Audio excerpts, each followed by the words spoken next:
A la playa. Eso es. No es lo de Semana Santa que los naranjos. Y Risita coge las 20 paelleras, las amarra y las entierra en el agua. Y acuérdate, a donde las echa, que mañana tienes que ir a por ellas. Y cuando salgo, era el lado de la noche, había bajado la marea. La dejé amarrar, tal como me lo dijo, las tiré, le puse un palo. Dice, llego a la cocina, eran las 2:30 de la noche. Risita, ¿qué la has hecho? Allí ya está, jefe. Ya, pues acuéstate, que mañana a las 8 te llamo para que vayas a recoger las paelleras. Y me acuesto en su, ya para abrir el restaurante que era el arroz. Y me llama el cocinero. Risita, ¿qué? Ve por la paellera. Venga, que las 2 de la tarde ya están aquí.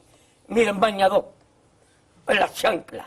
Todo despeinado porque no me dio tiempo nada ponerme las chanclas y el bañador. Voy a la playa, había subido la marea. Jesús.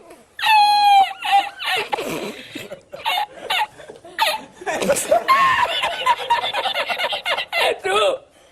Había subido la marea y encontré una paella.